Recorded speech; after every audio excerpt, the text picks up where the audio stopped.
Tonight on Chronicle, inventor, artist, legislator, Nashua's Ken GIDGE on his latest creation, a new art form. This area right here, okay, touch it if you want to. One day, I got freaked out because I'm working, and this can't be. And I had some 3D glasses, and I put it on, and it's not supposed to happen. That's next on Chronicle.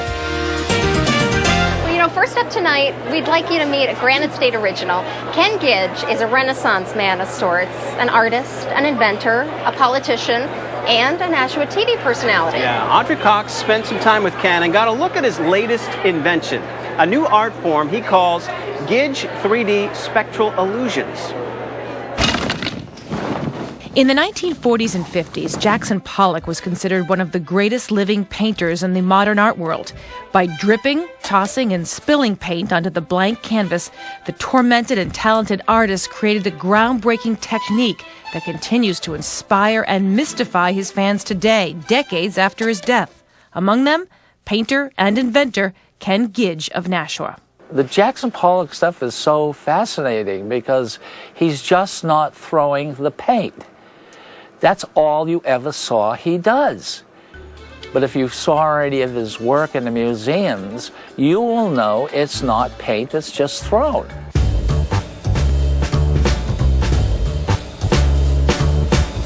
So inspired by Jackson Pollock, Ken GIDGE was determined to break the Pollock code, uncover Pollock's secret to his art. And in doing so, GIDGE says he came up with a new art form all his own, 3D paintings, brightly colored circles and shapes. Once you put on the 3D glasses, images painted on a flat surface seem to float and jump off the canvas. The evolution of how it worked took 4 years. And one day, I got freaked out because I'm working, and this can't be. And I had some 3D glasses, and I put it on, and it's not supposed to happen. Like the mentor he never met, GIDGE had discovered a breakthrough art form. Now he has a code that other artists can only begin to try and figure out. Everything I do is new. I'm the guy who has the code.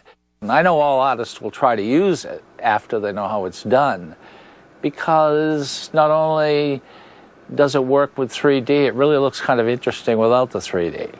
It's different colors and how they're mixed and how they're put upon a canvas. I am yours, you are mine, you are what you are. It's no surprise GIDGE is a product of the 60s, a time he calls magical. The palette of colors he uses makes you think of that decade of peace, love, and all things psychedelic. Everything, from the assassination of the presidents and why don't end the 60s with landing on the moon. You can't get it much more interesting than that, than the music, obviously. So sure, I would say the 60s are always there. And these psychedelic shapes seem to float on top of one another, jumping off the canvas once you view them in 3D. This area right here, okay, touch it if you want to. You start looking at it for a while, it's going to come off. And then without glasses, it's going to come off. But it takes a while to figure it out.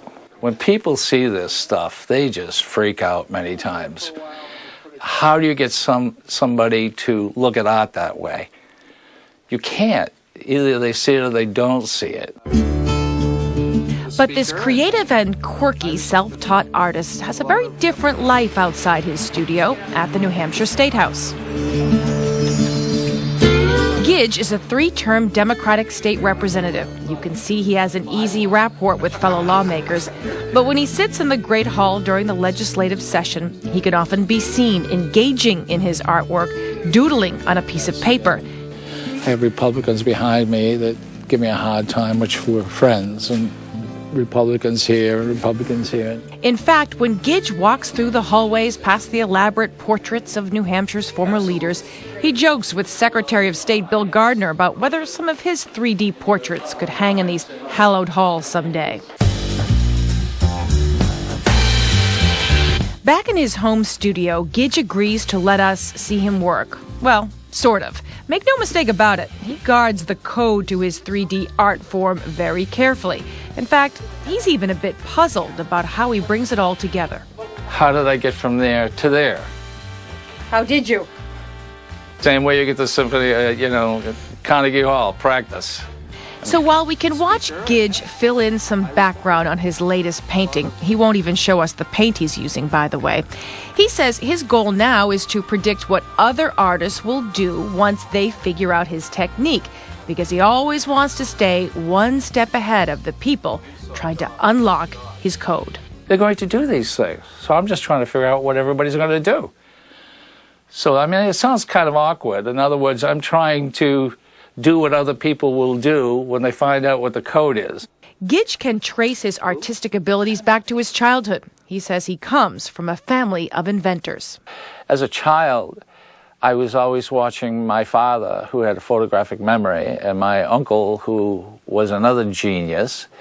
They would always be drawing, and the drawings that they would be doing would be parts of different inventions. So I always picked up on that. Personally, GIDGE is nothing like the tragic and brilliant mentor he never met. But GIDGE is hopeful his art form will live on by inspiring other artists the way he was by Jackson Pollock. You wait till somebody figures it out. You watch the work they're going to do. There's no measuring stick. You can't measure this by a mile or an hour or a century. I don't know how to measure it. So when you can't measure something, you don't know if it's good or it's bad. I know one thing, this is certainly going to outlive me.